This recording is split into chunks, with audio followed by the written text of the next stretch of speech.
अस्सलामुअलैकुम। SMTV global के साथ मैं हूं आमना अनफाल। सबसे पहले शामिल करेंगे न्यूज़ हेडलाइंस।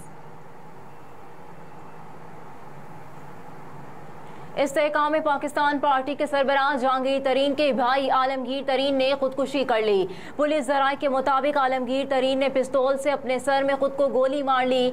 आलमगीर तरीन मारूफ बिजनेसमैन और PSL की टीम मुल्तान सुल्तान्स के मालिक और मैनेजिंग डायरेक्टर थे। पुलिस हुकाम के मुताबिक आलमगीर तरीन ने खुदकुशी से कबल एक तहरीर भी छोड़ दी है जिसमें उन्होंने अपनी बीमारी का जिक्र किया है।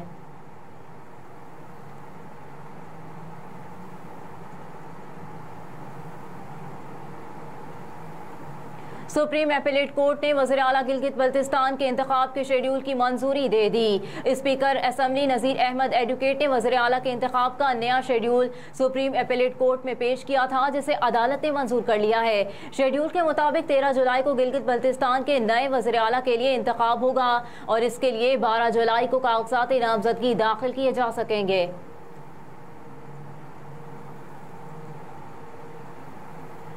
रिटायर्ड सरकारी मुलाजमीन की पेंशन में इजाफे का नोटिफिकेशन जारी। वजारत खजाना की जानिब से जारी नोटिफिकेशन के मुताबिक 1 जुलाई से वफाकी हुकूमत के तमाम पेंशनर्स बशमूल दिफा के सिविल पेंशनर्स और आर्म फोर्सेस के रिटायर्ड और सिविल आर्म फोर्सेस के रिटायर्ड मुलाजमीन की पेंशन में इजाफे की मंजूरी दे दी गई है। नोटिफिकेशन के मुताबिक पेंशन में इजाफे का इत्तलाक फैमिली पेंशन पर भी होगा। वाज़ेह रहे कि वफाकी हुकूमत ने आइंदा माली साल के बजट में सरकारी मुलाजमीन की तनख्वाहों में 35% और पेंशन में 17.5% इजाफे का ऐलान किया था। दहशत गर्दी के खिलाफ ऑपरेशन के दौरान पाक फौज के मेजर शहीद। सिक्योरिटी फोर्सेस के खैबर में इंटेलिजेंस ऑपरेशन के दौरान मेजर मियां अब्दुल्ला शहीद हो गए। पाक फौज के शोबा तालुकात आमा ISPR के मुताबिक खैबर के इलाके शिकास में 5 और 6 जुलाई की दरमियानी शब दहशत गर्दों की मौजूदगी की इत्तला पर ऑपरेशन किया गया। ISPR के मुताबिक फोर्सेस के ऑपरेशन के दौरान दहशत गर्दों और सिक्योरिटी फोर्सेस के दरमियान फायरिंग का तबादला हुआ और शदीद फायरिंग के तबादले में ऑपरेशन की क़यादत करने वाले मेजर मियां अब्दुल्ला शाह शहीद हो गए। ISPR के मुताबिक 33 साल के मेजर मियां अब्दुल्ला शाह शहीद का ताल्लुक कोहाट से है।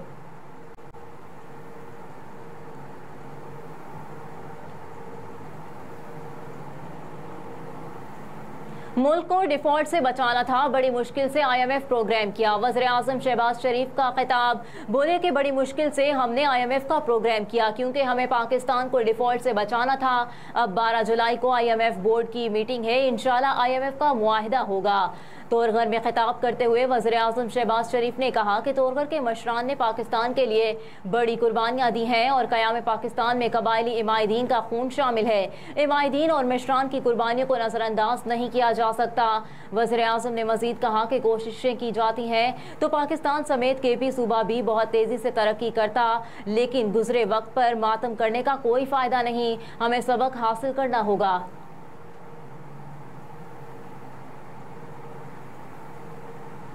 स्वीडन वाक़े पर पार्लियामेंट का मुश्तरका इजलास आज होगा। पार्लियामेंट के मुश्तरका इजलास में स्वीडन में कुरान पाक की बेहुरमती के खिलाफ मुत्तफ़िका करारदाद मंजूर किए जाने का इम्कान है, जबकि इस हवाले से मुल्क भर में यौम तक़दीस कुरान कल मनाया जाएगा।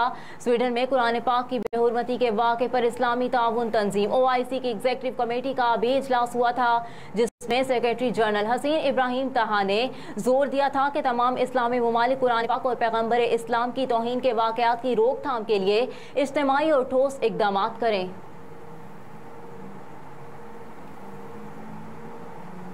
PCB मैनेजमेंट कमेटी के नए चेयरमैन ज़का अशरफ ने चार्ज संभाल लिया। चार्ज संभालने के बाद चौधरी ज़का अशरफ की PCB हेडक्वार्टर आमद, जहां बोर्ड के आला अहदेदारों ने ज़का अशरफ का इस्तकबाल किया। ज़का अशरफ के चार्ज संभालने की कागजी कार्रवाई मुकम्मल कर ली गई है और इस मौके पर उन्हें PCB मुलाजमीन के साथ घुलते मिलते भी देखा गया।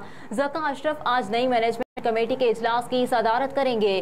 PCB की नई मैनेजमेंट कमेटी का पहला इजलास नेशनल क्रिकेट अकेडमी में होगा, जिसमें क्रिकेट बोर्ड की आइंदा की हिकमत अमली तय की जाएगी।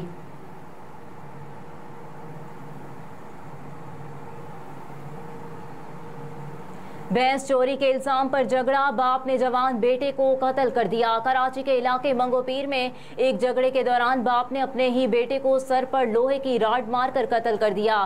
तफसीलात के मुताबिक भैंस चोरी का इल्जाम लगने पर बाप और बेटे में झगड़ा हुआ, जिसके बाद बाप ने सर पर लोहे की रॉड मारकर नौजवान बेटे को मार डाला और फिर फरार हो गया। मकतूल के बड़े भाई का कहना है कि मकबूल जुल्फिकार वालिद पर चोरी का इल्जाम लगाने वालों के साथ उठता बैठता था।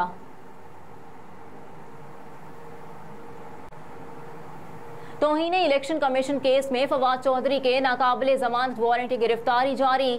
फवाद चौधरी के खिलाफ तौहीन इलेक्शन कमीशन केस की समाअत चीफ इलेक्शन कमिश्नर की सरबराही में 5 रुकनी कमीशन ने की। इस्लामाबाद पुलिस के एहलकारों का कहना था कि मैं फवाद चौधरी के वारंट की तामील के लिए उनकी रिहाइश गाह गया था, जहां उनके भाई फैसल चौधरी मिले। उन्होंने कहा कि उनके भाई के खिलाफ सियासी मुकदमात हैं, वो हमें भी नहीं मिले।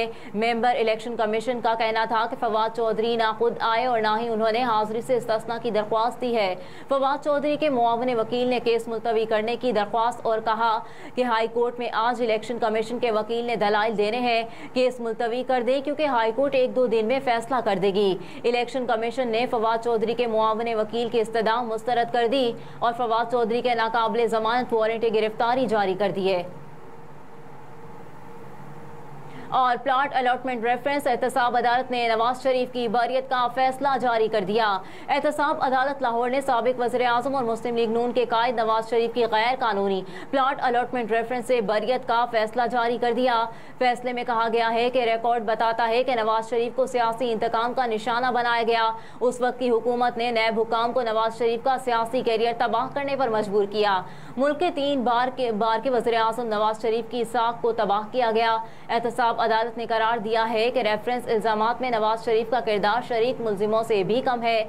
अदालत ने नवाज शरीफ और उनकी जायदादों के 27 शेयर होल्डर्स की मुंजमद जायदादें बहाल करने का हुक्म देते हुए कहा कि नैब प्रॉपर्टी अपील का वक्त खत्म होने के बाद रिलीज कर दे। फैसले की कॉपी चेयरमैन नैब और डिप्टी प्रोसिक्यूटर जनरल नैब को भेजी जाए। फैसले में मजीद कहा गया है कि सीनियर स्पेशल प्रोसिक्यूटर असद आवान को हकाइक का इल्म होने की बुनियाद पर अदालती मुआविन मुकर्रर किया गया। सीनियर स्पेशल प्रोसिक्यूटर ने कहा कि नवाज शरीफ को इश्तेहारी करार देना कानून के मुताबिक नहीं था। स्पेशल प्रोसिक्यूटर ने कहा कि नई नैब तरमीम के मुताबिक नवाज शरीफ के खिलाफ कार्रवाई नहीं हो सकती। एहतसाब अदालत ने फैसले में कहा है कि अदालत खामोश तमाशाई नहीं बन सकती। नवाज शरीफ को इश्तेहारी करार देने का फैसला वापस लिया जाता है। तामील कंदा का बयान रिकॉर्ड न करने पर इश्तेहारी करार देने की कार्रवाई की कानूनी हैसियत नहीं है। हेडलाइंस आपने मुलाहिजा की। न्यूज़ स्टूडियो से फिल वक्त इतना ही। बाखबर रहने के लिए आप देखते रहिए SMTV ग्लोबल।